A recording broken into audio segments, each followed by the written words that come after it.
ছোট গিন্নি, এই নোংরামিটার কি কোনো দরকার ছিল? আগু কিছু না ভেবে লোকের কথায় নাচাটা যে তুমি কবে বন্ধ করবে সে কত ভগবানই জানে। কি রে ছোট, সেই ছোট থেকে পটি কানাই হরেন সবাই আমাদের বাড়িতে আসছে, বাচ্চার বিপদে আপদে তারা ঝাঁপিয়ে পড়ে। তুই কিনা সেই পটিককে চোরের অপবাদ দিলি? কাল আমাদের পরিবারের এত বড় বিপদে ওই ছেলেটা আমাদের উদ্ধার করলো, আমাদের মেয়েকে বিয়ে করতে রাজি হলো। তাকে তুই এত বড় কোটা না দিলেই পারতিস রে বোন। আর ওর শিক্ষা নিয়ে তোমরা কথা বলছো? হ্যাঁ, ও মুখুজ্জে বাড়ির হবু জামাই, তাকে বাড়ির উঠোনে দাঁড় করিয়ে চোর অপবাদ দিয়ে তল্লাশি করেছো। এটা কোথাকার শিক্ষা?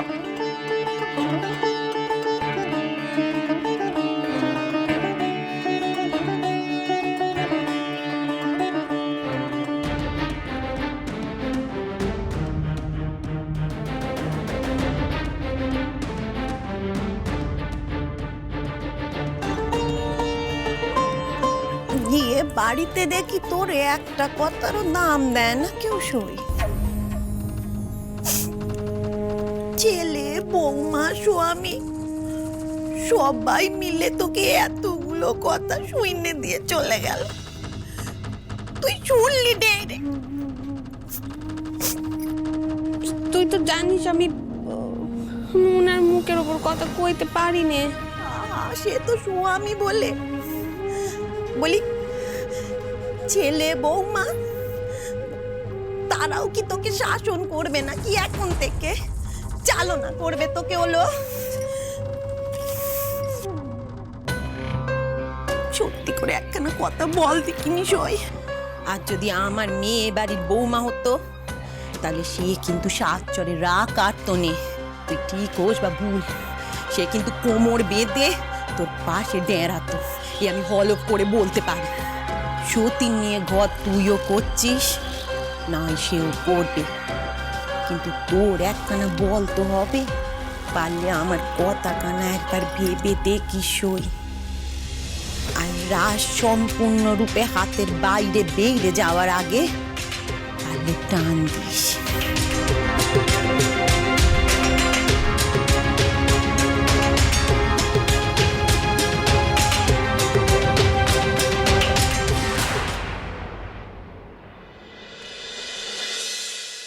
আজ না হয় ফিনিশ হলো নম নম করে, কাল হবে ভোজ খাওয়ানো গেস্ট ডেকে ঘরে।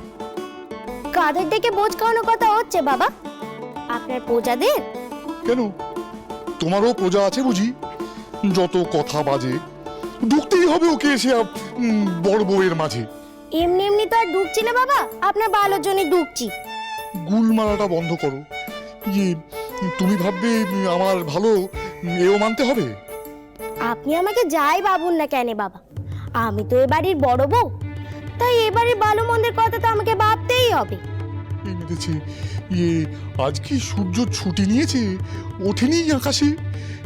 ইয়ে ওর এমন কথা শুনলে আমার মুখ হয়ে যায় ফ্যাকাশে। আহ, তুমি থামো না গো। Why why stop. তোমার বড় বৌমা আমাকে জ্ঞান দেবে আর আমি দাঁড়িয়ে দাঁড়িয়ে শুনবো? No never. আপনাকে জ্ঞান দেওয়ার মতো সাধ্য আমার নাই বাবা, কয়েকটা কথা আমার বলার প্রয়োজন মনে হলো তাই আপনাকে বলছি। কি কথা তুমি কও না বৌমা? থাক না মা, বাবা যখন শুনতেই চান নে তখন আর বলে লাভ কি বলুন তো? না না বলো শুনি। আপনার উদার মন বলে আপনার ছেলের বেদবা বউকে আপনি মেনে নিয়েছেন বাবা, আপনার মেয়ে জামাইয়ের কথায়। কিন্তু আপনার প্রজারা তো আর আপনার মতো উদার মনের নয় বাবা। বড় বৌমা, ভাড়ারে তেলের অভাব নাই, তাই যা বলার সোজাসুজি বলো, অত ভনিতার প্রয়োজন নাই। আপনার প্রজারা সারাক্ষণ ধর্মকর্ম নিয়ে ডুবে থাকে, তারা এখানে এসে দেখবে এই বাড়িতে বেদবার বিয়ে হয়েছে, তারপরেও তারা এই বাড়িতে বোঝ খাবে তো বাবা?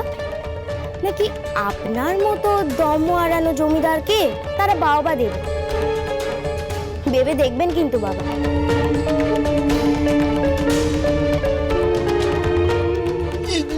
যত সব রাবিশ টক, এই জন্য শুনি না কোনো কথা। যে বড় বৌমার মাথায় খালি কুবুদ্ধি আর বড় ছেলেটা পাঠা। বড় বৌমা কিন্তু খুব ভুল কিছু কয়নি গো। কি গিন্নি, বড় বৌমার কথার তালে তাল দিচ্ছ? আমি কারো কথা তালে তাল দিচ্ছি না গো। এই কথাটা যে আমারও মনে হয়নি তা কিন্তু নয়। শোনো, তুমি যে এই গা শুদ্ধ লোককে ডেকে বোঝ খাওয়াবে বলছো সেটা করো নে। এ কি বলছো? মেজ খোকার বৌভাতে হবে না কোনো ভোজ? গায়ের লোকেরা শুনলে তো করবে মাথা গোঁজ। আমি যা বলছি সেটা শোনো না। বলি বেটা যখন নম নম করে হয়ে গেছে তখন বৌভাত তাও গড়োয়াই হোক না, কেতে কি গো? ঘরোয়া? বেশ, তোমরা যা চাইছো যদি তাই হয় তাহলে বলে দাও কাদের কাদের নেমন্তন্ন করলে অনুষ্ঠানটা ঘরোয়া করা যায়। ওই দেখো, ওই জগৎপুরের বাড়িতে তো নেমন্তন্ন করতেই হবে, তার সাথে তোমার কাছারির কজন আর আমার এই বাড়ির কজন আত্মীয় পরিজন মিলে, এর বাইরে আর কাউকে ডাকার দরকার নেই গো। বেশ, তাই না হয় হবে।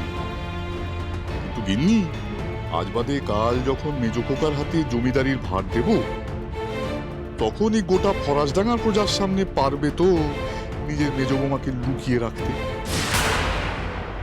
ভেবে দেখো।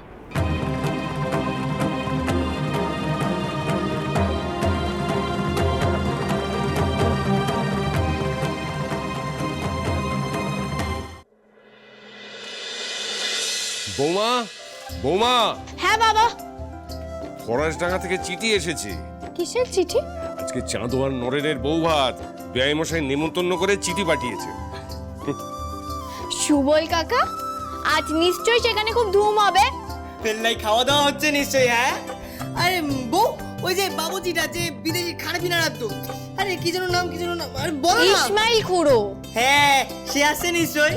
ধুমধাম আয়োজন হয়েছে। হ্যাঁ, হ্যাঁ, আসল ধুম তো বাড়ির সব মেয়ে জামাইরা ওখানে গেলে হবে কমলা মা। আরে হ্যাঁ, ছোট বেশির বৌমা দূরের কথা, আমরা যাবো না তা আবার হয় নাকি? আর আমি যদি না যাই তাহলে মেজো শালা ওর পেছনে লাগবে কে? তো আজকে নতুন ধানের বীজ ফেলবো, খেতে মুনিশ লাগিয়েছি, আর আজকেই চাঁদোর বৌভাত। কি হবে কি জানে। আপনি কোনো চিন্তা করবেন না বাবা, আমি আপনার বৌমাকে নিয়ে ঠিক ওখান থেকে ঘুরে আসবো। খুব ভালো হয়। এই বাড়ি থেকে কেউ না গেলে চাঁদু খুব কষ্ট পায়। কিন্তু বৌমা খালি হাতে তো যেতে পারবে না। কি নিয়ে যাবে বলো তো? আমাদের যে অবস্থা। সেটা নিয়ে আপনি চিন্তা করবেন না বাবা, আমি ছোট পিসিকে উপহার দেবো বলে আগে থেকে একটা ভালো শাড়ি বেছে রেখেছি। ও বৌমা শোন, হ্যাঁ বড় মা। বলছে কি শুধু শাড়ি নিয়ে গেলে তো হবে না রে মা, তুই রঞ্জিত ময়রাকে বলে না ওর দোকান থেকে একটু ভালো করে মিষ্টি নিয়ে যাস দেখি। নিশ্চয়ই বড় মা। বলো কিন্তু মাকে গিয়ে বলো যে বিয়ে চিঠি পাঠিয়েছে নেমন্তন্ন। হ্যাঁ, আমি এক্ষুনি যাই। কমলা মা, তোমরা কথা বলো, বুঝলে? আমি আসি। ও বাড়ির হাওয়া ভালো না।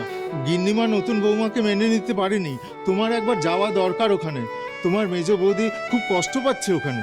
তুমি চিন্তা করো না সুবল কাকা, আমি সেখানে নিশ্চয়ই যাব। আরে তোমরা দেরি করছো কেন? বেলায় বেলায় রওনা হয়ে যাও। হ্যাঁ যাই বাবা।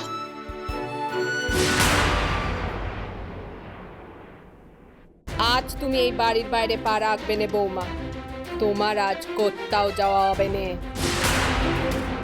কি বলছো ছোট গিন্নি? ওর দাদার আজ বৌভাত আর ওই যাবেন? না যাবে না। আর যদি ও সেখানে যায় তবে এই মুকুজ্জে বাড়ি ছেড়ে ওর শেষ যাওয়া হবে। বৌমা, এখন তুমি ঠিক করো তোমার কাছে কোনটি বেশি জরুরি, এই মুকুজ্জে বাড়ি নাকি তোমার মেজ দাদার বৌভাতের বোঝ?